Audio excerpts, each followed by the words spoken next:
ఓం నమః శివాయ. ఓం నమో నారాయణాయ. కర్మ నివారణ నరదృష్టి నివారణ తులాభార కాల భైరవాయ నమో నమః. ఓం దిగంబరాయ విద్మహే గజవాహనాయ ధీమహి తన్నో కపాలకాల భైరవ ప్రచోదయాతు. ఇంద్రాణి శక్తి దేవ్యై నమోస్తుతే. హరి ఓం. మా ఛానల్కి స్వాగతం. చూస్తున్న వీక్షకులకు ప్రేక్షకులకు ప్రియ కాల భైరవ భగవద్బంధువులకి స్వాగతం పలుకుతూ మమ్మల్ని ఎంతగానో ఆదరిస్తూ ఉండబడినటువంటి ప్రియ సోదర సోదరీమణులకు, సనాతన ధర్మ సంరక్షకులకు, జ్యోతిష్య అభిమానులకు గురువుల యొక్క ఆశీస్సులు అందరిపైన ఉండాలని, అందరికీ శ్రీ కపాల కాళ భైరవ స్వామి ఆశీస్సుల చేత అందరూ నిండు నూరేళ్ల ఆయురారోగ్యాల చేత విద్యార్థులకు విద్య, ఉద్యోగస్తులకు వ్యాపారస్తులకు వ్యాపార ఆకర్షణ, ధనాకర్షణ కలిగి ఎవరికి ఎలాంటి కష్టాలు లేకుండా ఐశ్వర్యాన్ని, ఆనందాన్ని, కష్టపడే తత్వాన్ని ప్రసాదించాలని కాళభైరవ స్వామిని కోరుకుందాం.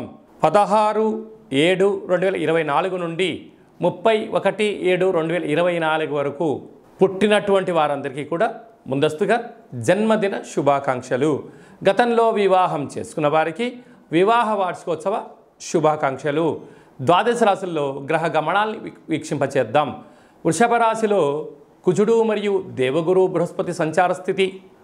కర్కాటక రాశిలో రవి బుధ సంచార స్థితితో బుధాదిత్య రాజయోగం మరియు శుక్రుడు అక్కడే సంచార స్థితి. కన్యరాశిలో కేతు సంచార స్థితి. కుంభరాశిలో శని భగవానుడు స్వక్షేత్ర వక్ర గమన సంచార స్థితి. మీనరాశిలో రాహు సంచార స్థితిలో ద్వాదశ రాశుల్లో గ్రహ గమనాలు ఈ విధంగా ఉన్నాయి. వీక్షకులకు ప్రేక్షకులకు అందరికీ కూడా తొలి ఏకాదశి పండగ శుభాకాంక్షలు. అలాగనే మనకు ఆషాఢమాస ప్రారంభము. ఆషాఢం అనగానే హైదరాబాద్ అనగానే ఆషాఢం అని గుర్తొస్తుంది. ఎందుకనగా మనమందరము కూడా ఇంటిని శుద్ధి పెట్టుకొని వేపాకులతో మామిడాకులతో ఇల్లంతా చక్కబెట్టుకొని అమ్మవారికి బోనమెత్తుకొని అమ్మవారి యొక్క ఆశీస్సులు పొందుతాం. ఎందుకనగా మనకు చర్మ వ్యాధులు కానీ, అంటువ్యాధులు కానీ, మచూసి లాంటి వ్యాధులు రాకుండా ఉండడం కోసము గ్రామము అంతా, వీధి అంతా, తెలంగాణ రాష్ట్రం అంతా కూడా వేపాకులతో పసుపు నీళ్ళను చల్లడం వలన అంటువ్యాధులు రావు. అలాగనే మన భారతదేశ సాంప్రదాయంలో మన పండగలకు ఒక్కొక్క దానికి ఒక్కొక్క రకమైన ప్రత్యేకత ఉంటుంది. బోనం అనగానే మనకు అమ్మవారికి సేవ చేసుకోవడం, ముక్కులు చెల్లించుకోవడం, ఆడపడుచులను పిలుచుకోవడం, వారికి చీరలు సారెలు పెట్టడం, అమ్మవారిని మనమందరము కూడా మన ఇంటి ఆడపడుచుగా భావించడం జరుగుతుంది. పోతురాజులు అందరూ కూడా స్వామివారి యొక్క అమ్మవారి యొక్క సేవలో నిమగ్నమై ఉండడం జరుగుతుంటుంది. కనుక మనమందరం కూడా అమ్మవారి సేవ చేద్దాం, అమ్మవారి యొక్క ఆశీస్సులు పొందుతాం. మన సనాతన సాంప్రదాయాల్ని భావితరాలకు అందించే మానవ ప్రయత్నం చేద్దాం. అలాగనే దక్షిణాయన ప్రారంభము కనుక మనకు ఉపవాసాలు, యజ్ఞాలు, యాగాలు, క్రతువులు చేసుకునేటువంటి ఆయన కనుక మనమందరము కూడా భక్తితత్వంతో ఉందాం, తల్లిదండ్రులను గౌరవిద్దాం, అమ్మవారి యొక్క ఆశీస్సులు పొందుదాం. తులారాశివారు ఆషాఢమాస పూర్ణిమ అష్టమి సందర్భంగా ఎలాంటి విధి విధానాలు పాటించడం వలన ఐశ్వర్యానికి, ఆనందానికి, విదేశయానానికి, అద్భుత రాజయోగానికి స్వాగతం పలుకుతారో ఈ వీడియోలో సవివరంగా సంపూర్ణంగా తెలుసుకుందాం. తులారాశిలో ఏ నక్షత్రాలు వస్తాయనగా చిత్తా నక్షత్రంలోని 3వ పాదం, 4వ పాదం, స్వాతి నక్షత్రంలోని 4 పాదాలు, విశాఖ నక్షత్రంలోని 1, 2, 3 పాదములు కలిపితే తులారాశి. చాలామందికి పుట్టినటువంటి కాల సమయంలో డేటా ఆఫ్ బర్త్లు లేనటువంటి కారణం వలన పేరు యొక్క మొదటి అక్షరాన్ని అనుసరిస్తూ ఆ రాశిని తెలుసుకునే ప్రయత్నం చేద్దాం. రా, రీ, శ్రీ, రు, రే, రో, తా, టీ, తు, తే అక్షరాల వారిని తులారాశి జాతకులే. తులారాశి యొక్క అధిపతి శుక్ర భగవానుడు.